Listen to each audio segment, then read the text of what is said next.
Yes, welcome. Welcome to the Lord Petty Podcast. Appreciate you tuning in. Thank you for tuning in to a brand new, another episode of this show. We appreciate you very much. Hope you're having a great week. Hope you're having a great day. Hope you're having a great life. This is the only podcast in the world where we love everybody. We make fun of everything. Everybody's welcome, but everybody can catch it. You know what I'm saying? Make sure before we get rolling, if you've listened to the podcast before, if you enjoy the podcast, if you have not left a rating, please be sure to do that, because under normal circumstances, I would probably go into a rant about something like how I had diarrhea for the last week and my asshole turned into the asshole version of Butthole Biden's mouth of just spewing a bunch of dump everywhere. But that did happen. I just got off of a very sickness for the last 4 days. I don't know what happened Thursday night. I started getting all sweaty. Like I popped a molly, but I didn't pop the molly. I was popping out of my butthole. That was for the female audience, I guess. Hopefully you stick around. But yes. It's been, I think, 2 weeks or so since the last podcast episode because I was busy. And I think only 2 school shootings or 2 mass shootings have happened since, maybe. I don't know. That's kind of how I gauge time now, by the amount of shootings that have happened, which is nuts. What the fuck, dude? And here's what kind of I want to say I have a rational perspective on. Okay, everybody thinks that they're rational, but the truth is that we're all irrational. That none of us, we're all biased. Obviously, we all have our own. What's the word? I can't think of the actual word. Confirmation bias. Basically, we get thoughts in our heads. Kind of how we use logic to validate our emotions. That's why you got to try to not make emotional decisions. You got to really think about stuff before you act on it.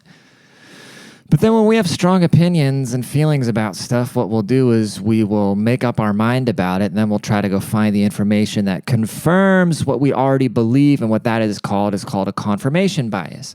So I try to not do that. I try to challenge myself and actually seek out information which contradicts what I already believe to make sure that I'm believing the right thing, because it'll either reinforce it, because I will go, wow, this is the dumbest shit I've ever heard, or I will look at it in a different perspective. And that is why I like to call myself a moderate. And this gun issue, dude, here's the thing. I am obviously a gun-toting American, all right? The only people that are completely anti-gun are young, naive men and women. Because once you're a straight guy, and you kind of assume that, okay, I'm going to have to protect my family, and I'm responsible for if some weird shit goes down in this place right now.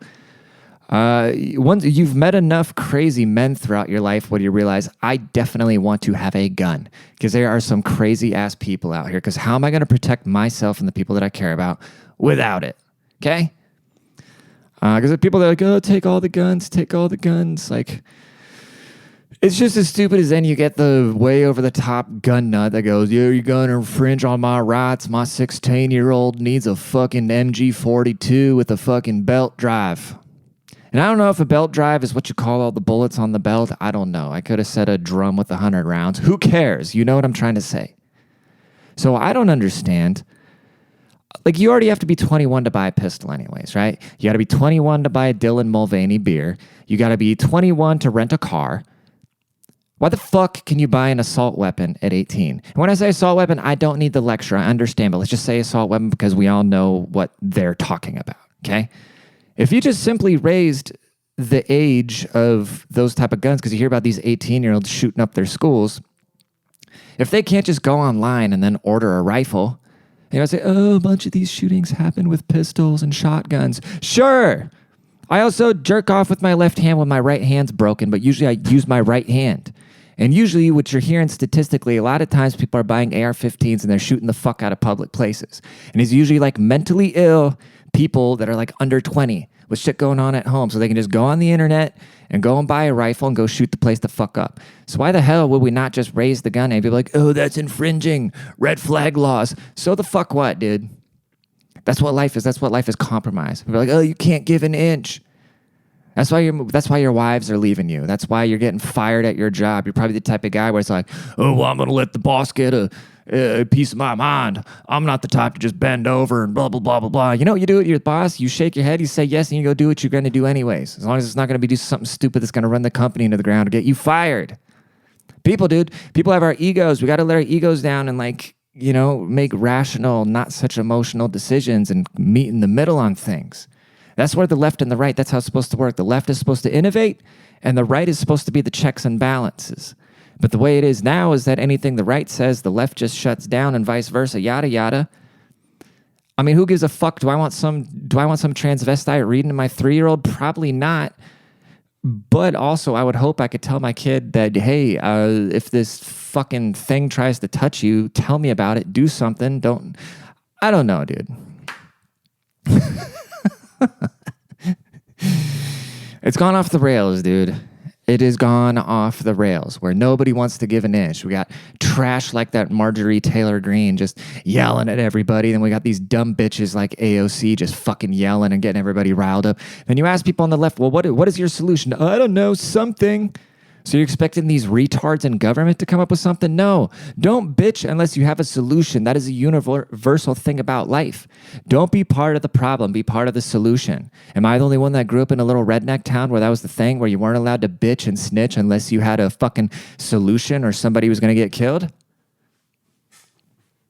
I don't know anymore, dog. Well, I do know, but I try to keep it in. I keep having this inner dialogue where I want to just quit all this shit. I just want to quit all this shit, walk away from it, mind my business, go and be just some quiet person, not be anything judgmental, and just focus on my own life. Doesn't that sound wonderful? Yes, it sounds really wonderful, but then also, when I get around normies that don't pay attention to anything in the world, where they just want to talk about a fucking football game or some hair or something like that, or food, or I don't know what the fuck what, I just want to blow my brains out too.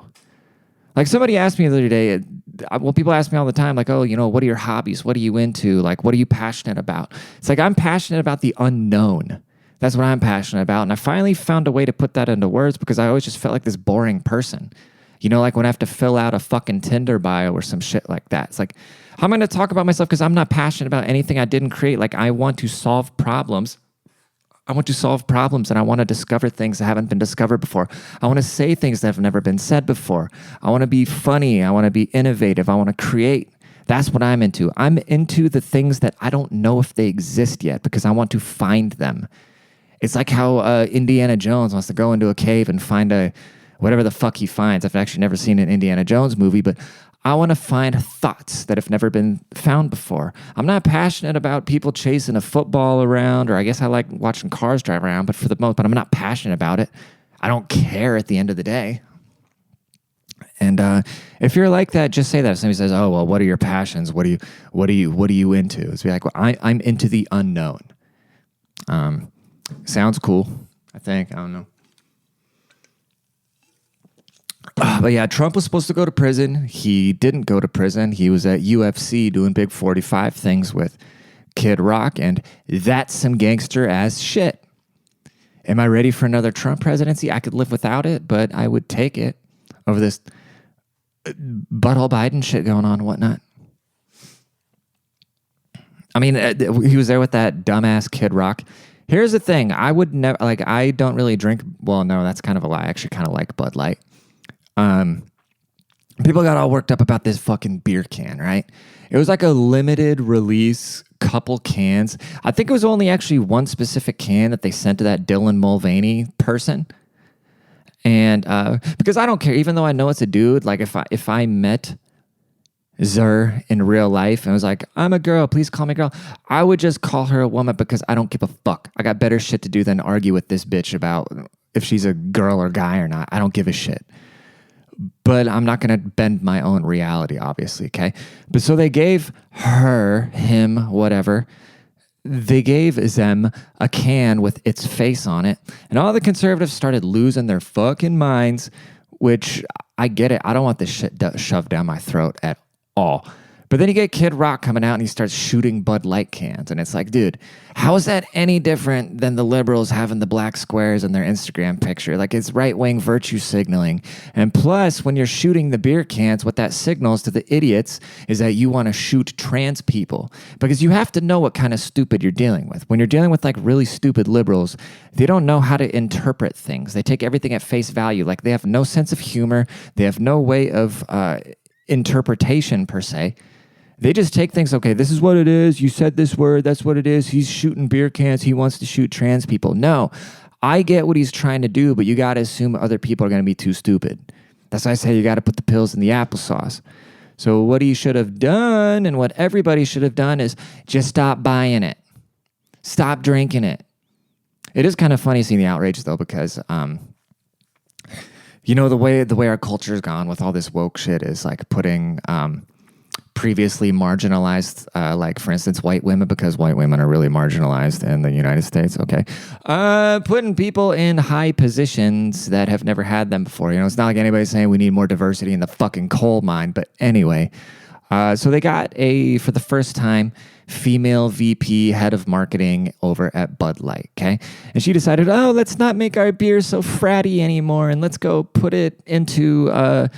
Let's be more inclusive with it. It's dumb. Just make a good product. Just get your little piss beer out there. Let people drink it. Nobody gives a fuck. It's like that documentary when they made a huge deal about Taylor Swift sending a fucking tweet. We don't need Taylor Swift's political tweet. We don't need Bud Light to be inclusive. And we don't need Jack Daniels to be inclusive. We don't need any of these companies telling us how to like... Who cares, dude? It's booze. It's responsible for people dying, flipping their cars, catching herpes, having kids they shouldn't have, and getting abortions. Booze is like the worst thing within our society, honestly. Close to fentanyl. Like, what is worse than alcohol? I can think of every bad thing. Me getting arrested, me getting in fights, me getting in yada yada, like the big blow up I had with my ex-girlfriends because I was fucking day drunk. If my biggest, here, dude, okay. Young people, anybody out there, if you catch your partner cheating, what you should do is just vanish off the fucking map. I cannot imagine how good that would feel in hindsight. Like if you found some fucked up shit about your partner and then you didn't even tell them. Imagine not even telling them. Just when they're gone, you grab all your shit and you just fucking leave. Like hopefully you have a friend or your parents or some family member, whatever it is, you can go stay with them for like a week or two and kind of figure out what the fuck you're going to do. But imagine just blocking their number, leaving, and just vanishing off the face of the earth with no explanation. Imagine how nuts that would drive that person.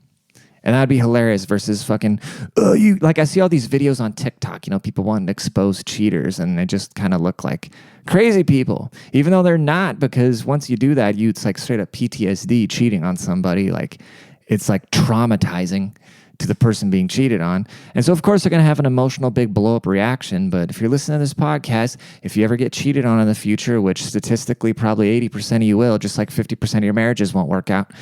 You should try it because that's what I'm going to do if I ever enter a monogamous relationship again and I get cheated on, which is doubtful, but I'm just going to vanish off the face of the fucking planet, dude. I can't remember what I talked about in this episode because I actually had to do this episode twice because the first time I started it, I didn't have my ring light on and I'm pasty enough as it is. The ring light adds a little bit of color to my face. One time when me and my buddy Nate, we must have been 14. Yeah, because we were freshmen in high school. And it was a snow day, and he had a trailer park like 2 minutes down the street on his main road. And there was this kid named Pete, and something was off about Pete. I don't want to call him the R word, but he was like in the special classes where they made like fire cookies. You know, did anybody else's high school have that where the special kids made really good cookies and sold them at lunch? They were really good, dude. If you ever get a chance to try the autistic cookies, go get some autistic cookies. But so Nate and I were out playing in the road because it was snow, there's a bunch of ice in the road, yada yada. And Pete had an ATV, or no, his brother or his dad or somebody had an ATV. I can't remember. But Nate and I were towing sleds. And then we go down to the main road and we see Pete getting towed by an ATV. And we're like, oh shit, Pete. He's like, hey, what's up? And so they pull up on us, and then we tie our sleds to the back of the ATV, and then I'm wearing like snowboarding goggles, and they're yellow, and then Pete's wearing snowboarding goggles, and they're green. And then so we're just like sitting behind the ATV waiting for it to go off, and he just looks at me and goes, same color. I go, what? What, Pete? He goes, same color. And I don't see he's pointing because we're wearing like big ass gloves, you know? And he says it like, same color. And then I realize he's talking about the goggles. And that's been a joke between Nate and I for the last 20 years. It's going same color. Wow, how crazy is that? 20 years, huh? I used to listen to that Led Zeppelin song 10 Years Gone. And I used to be like, 10 years. That's pretty crazy, dude. Anyway, did I talk about Trump going to prison? I don't remember. Like I said, I don't remember what I talked about in this episode, but all I know is that the next thing they're gonna charge him for like sorcery, dude. They're out of shit. Who cares if he fucked a porn star? I don't. I expect him to fuck a porn star. It's funny too because you get all these people, they're like, oh, support sex workers. Sex work is honorable work. And then Big 45 goes and knocks down a porn star, and we're all like, rabble, rabble, rabble. Like, who cares? Support sex work or not, dude. That's why these people, it's all just selective outrage, dude. If Big 45 wants to knock down porn stars and give them some hush money, who cares? I would give her hush money too. And plus, he countersued her, and now she has to pay his legal bills. Gangster. Fuck's he gonna go to prison for, dude? These people are so dumb. They believe everything. Like, oh, he's gonna go to prison this time for what? For meddling with the campaign? Okay. So when Trump gets elected in 2016, it's fucking Russian collusion. But then when Joe Biden, the guy with dementia, wins a fucking election recently, and we're like, oh, there's definitely no voter fraud, when there's literally videos of Joe Biden talking about how those machines can get tampered with. But who cares? I don't give a fuck. It doesn't matter.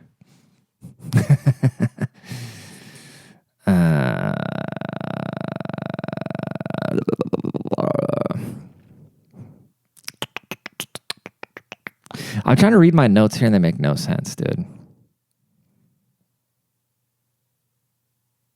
They literally make no sense. Does it even matter? No.